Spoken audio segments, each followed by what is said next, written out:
হচ্ছে অবস্থা দেখেন, প্লেনের ছবি তোলার জন্য কই চলে আসছে। হচ্ছে কি ধান ক্ষেত, ওদিকে কি বেগুন ক্ষেত, আর এদিকে আছে কলা গাছ। ওকে, আর আমার পিছু উপর রানওয়ে, এখান থেকে আমি ছবি তুলবো।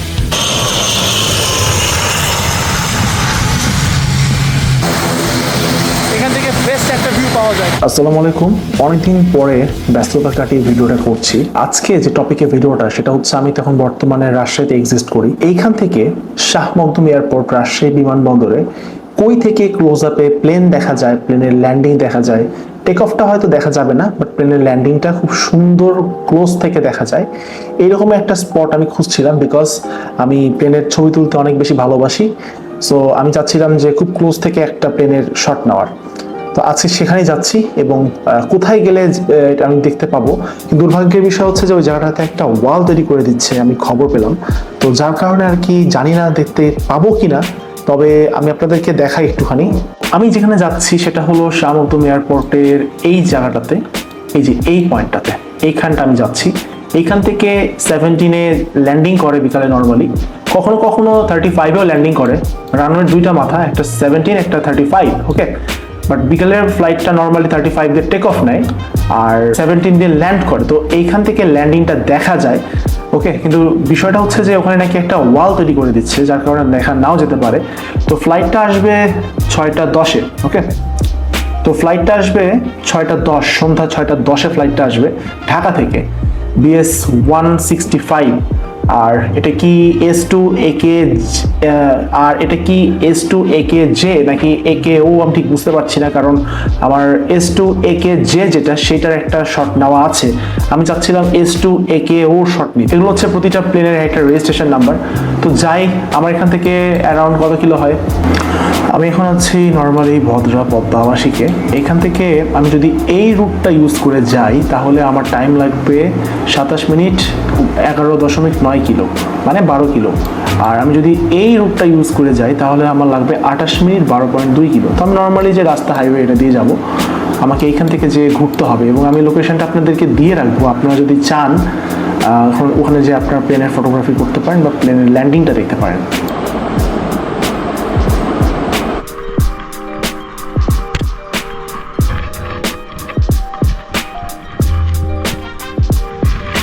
গুছিয়ে নিয়ে আমি বের হয়ে গেলাম, আর কখন বৃষ্টি আসবে কিছু বুঝতে পারছি না, কারণ ওয়েদার কন্ডিশন কিন্তু আমার কাছে ঠিকঠাক লাগছে না। চলে যাচ্ছি যাতে আপনাদেরকে দেখাতে পারি স্পটটা এবং কিছু ছবি তুলতে পারি। যদি বাউন্ডারি দিয়ে যায় এতদিনে তাহলে হতাশ করে ফেরা ছাড়া কোনো উপায় নাই। রাস্তায় যেতে যেতে বাকি কথা হবে। রেলগেটটা পার হচ্ছি, আর রেলগেট থেকে আমাকে যেতে হবে সোজা নওগাঁ হাইওয়ে পবা এয়ারপোর্ট। ট্রেনটা আসলে অনেক দেরি আছে, 6:10 থেকে 6:15-এর মধ্যে ল্যান্ডিংটা করে, বাট আমি একটু ধীরে ধীরে চালাই যাচ্ছি, শরীরে স্ট্যামিনা নাই অত। এখান থেকে অ্যারাউন্ড 12-13 কিলো, আবার আসতে হবে 12-13 কিলো। ওকে, প্রায় 30 কিলোর কাছাকাছি একটা রাইড হবে। আমচাপুর থেকে যাবো সোজা, একদম সোজা যাবো। দেন ওটাকে কি বলে, নহাটা, পাবা নহাটা। ওইখান থেকে তারপরে আমাকে ম্যাপ যে ডিরেকশন দিবে সেই ডিরেকশনে আমি যাবো। এই কি ব্যাপার,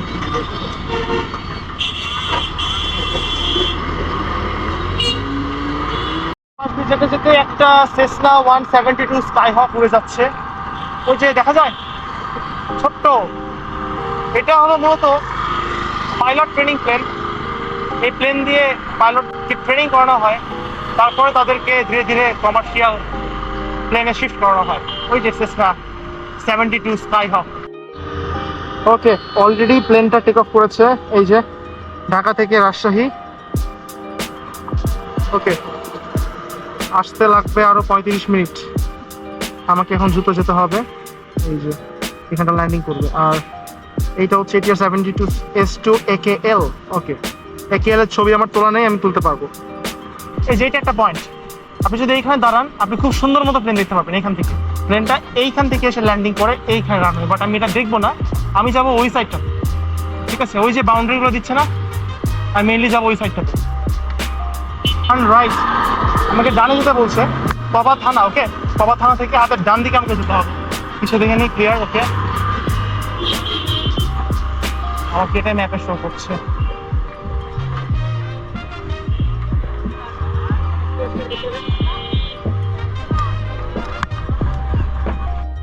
এখানে দুটো রাস্তা দেখতে পাবেন এরকম, এটা হচ্ছে যে পয়েন্টটা, এখান থেকে আমাকে বাম দিকে দিতে বলছে, তো বাম দিকে আমি যাবো।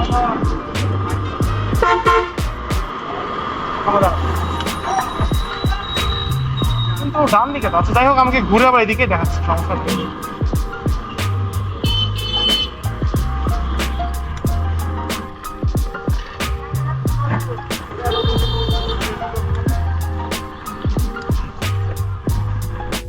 দেখেন এই যে এটা রানওয়ে, এটা রানওয়ে, আর এইটা হচ্ছে আমি ডান দিকেই রানওয়ে। এই যে সামনের বাম দিকেই মানে একটা মোড় আছে, ওইখান থেকেই নাকি ভিউটা পাওয়া যায়। শেষমেশ পৌঁছে গেলাম। ওমা, কিন্তু এখান থেকে ভিডিও করবো কিভাবে? পুরোটাই বন্ধ করা।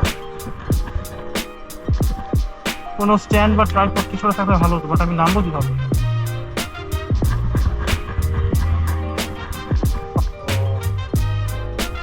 এই যে এটাই সেই পয়েন্টটা, কিন্তু তো ভিডিও করা খুব মুশকিল। কিন্তু আমি এখান থেকে আরো ভালো ছবি তুলতে পারবো দেখে এখানে আসলাম।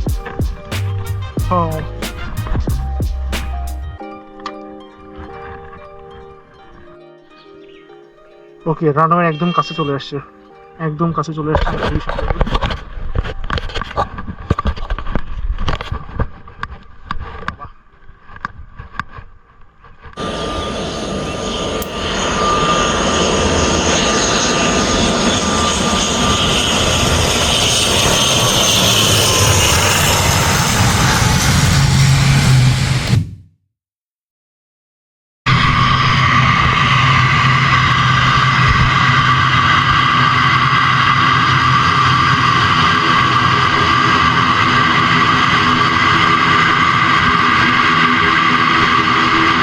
ছবি তোলা শেষ, এখন আমি যাচ্ছি বাসা। আর এই যে সেই ঝোপঝাড় জঙ্গল, ঠিক আছে, এই জঙ্গলের মধ্যে এসে আপনাদেরকে দেখতে হবে, তাহলে একটা ভিউ পাবেন। তাও এই যে দেখেন পিচ্ছি বাচ্চিগুলো বাউন্ডারি টপ করে উঠতেছে, কোন দিন বা বাউন্ডারি বন্ধ করে দিবা দেখতে পাবেন না। সো যদি কাছ থেকে দেখতে চান বা ছবি তুলতে চান, ঠিক এই পয়েন্টে চলে আসবেন। আর thank you so much Saim ভাইকে, সাইম ভাই আমাকে এই স্পটটা দেখানোর জন্য। এগেইন থ্যাঙ্কস সাইম ভাই।